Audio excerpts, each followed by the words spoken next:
Isang magandang araw naman po ng linggo, mga sambayan karista at katrokis. Mangkelos TV po muli upang pagbigay ulit ng ating giya sa araw to linggo, June 7, 2026. At meron tayong 8 pangarera. Ito'y magsisimula po na mas maaga, alas 2 ng hapon.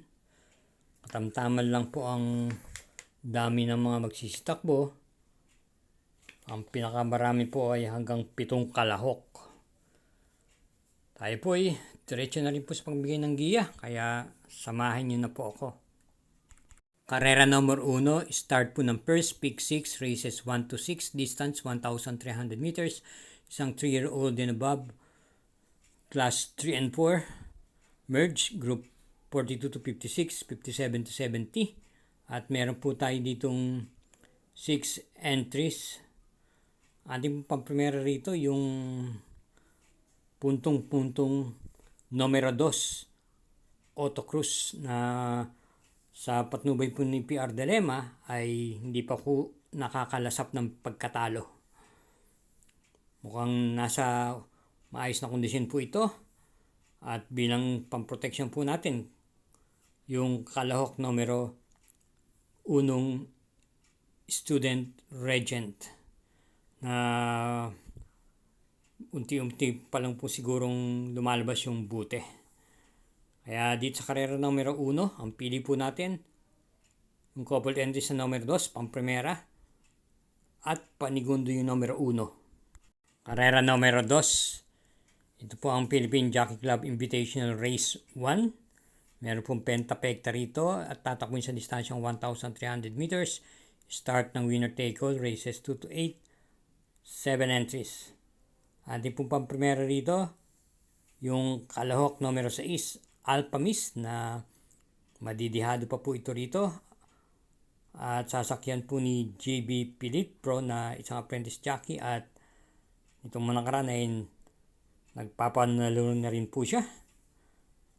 At bilang panigundo po natin dito yung kalahok numero 7 Heritage ni RC Baldonido. Ang pili po naman natin panrasera, yung kalahok numero 3 Old Forest na hindi po nililubayan ni si Penson. Ito po yung may tuling at naipepacing. Kaya para rito po sa karera numero 2, ang pili po natin pang-primera yung kalahok numero 6, panigundo numero 7, at panrasera yung numero 3. Karera numero 3, start po ng second pick 5, races 3 to 8. Distance 1,650 meters, isang class 3, 57 to 70 group split, at meron po tayong 7 entries. Ating pong pang-primera, at sisingilin po natin yung batak na sa laban at veterano na. At sa tingin ko, nagsibing batak lang po yung kanyang pagkakasigundan pagkatalo nung nakaraan kay Sky Warrior. Ating pong pang-primera at single sa karera numero 3, yung kalahok numero 7, Windfall. Uli, sa karera numero 3, single numero 7. Karera numero 4, start po ng pick 5, races 4 to 8, distance 1,400 meters. Ito po ang Philippine Jockey Club 3-year-old Purebred Invitational Race na pawang mga winner po ang kalahok dito. Ang ating pang-primera rito yung kalahok numero 1 Sining Labuyo. Ito po ay may taglay din naman tuling at naisusunod. Gamay po ni AR Villegas to, galing po sa kanyang pagkakapanalo nung nakaraan. At bilang panigundo naman po natin dito yung kalahok numero 2 Kangkalo King. Gamay naman po ni JT Pabilik, at maganda rin naman po ang kanyang pinapakita ng mga huling takbo niya. Kaya dito sa karera numero 4, dalawang po tayo. Pang-primera, numero 1, panigundo, numero 2. Pagpapaalala po muli, huwag po tayong makakalimot na kaugalingan natin mag-subscribe.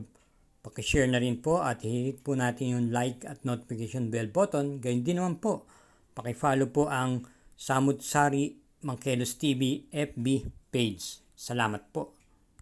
Karera numero 5, ito po ang ating pick 4, races 5 to 8, distance 1,650 meters.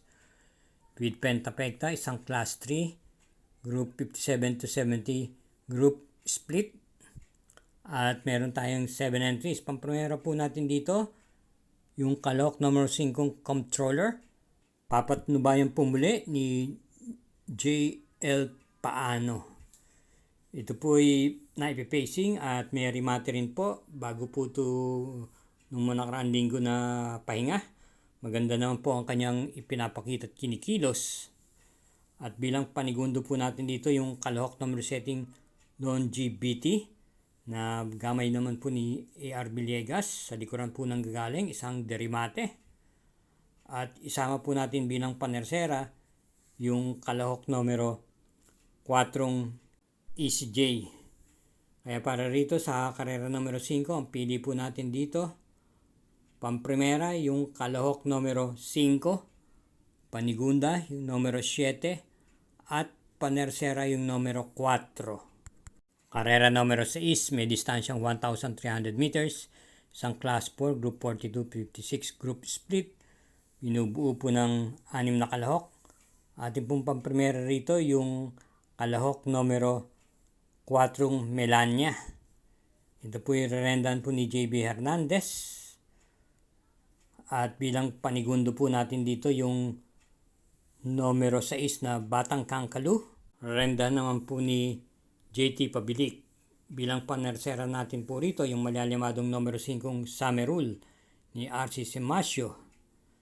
Kaya dito po sa karera numero 6, ang pili po natin pamprimera numero 4, panigundo numero 6, at panersera yung numero 5. Karera numero 7, penultimate race, isang class 4, group 42-56 group split, distance 1,300 meters, 6 entries.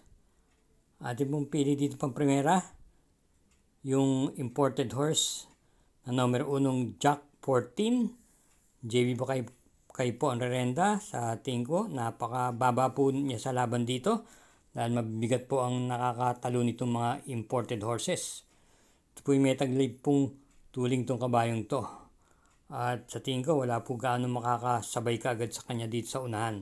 Kaya para rito sa karera numero 7, single numero 1. Karera numero 8, last daily double. Para tingnan po ito ng winner take all. Second pick 6, pick 5 at pick 4. At meron tayong pentapekta rito na tatakbuhin sa 1,600 meters.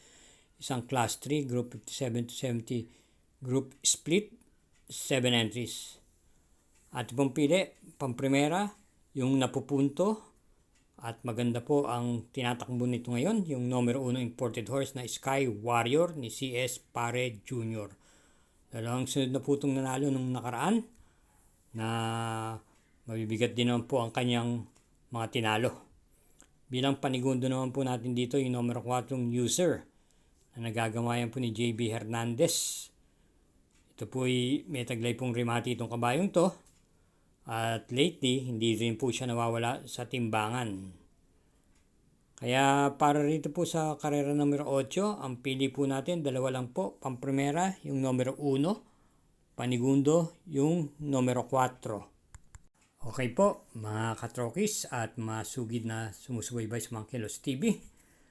Muli po tayo nagtatapos sa ating pagbigay ng giya sa linggong ito. At kita-kits na lang po tayo sa pagbabalik ng karera sa bakuranan po ng Metrotorp. Paalala lang po, iingat po lagi at hinay-hinay lang po. Again, thank you for watching.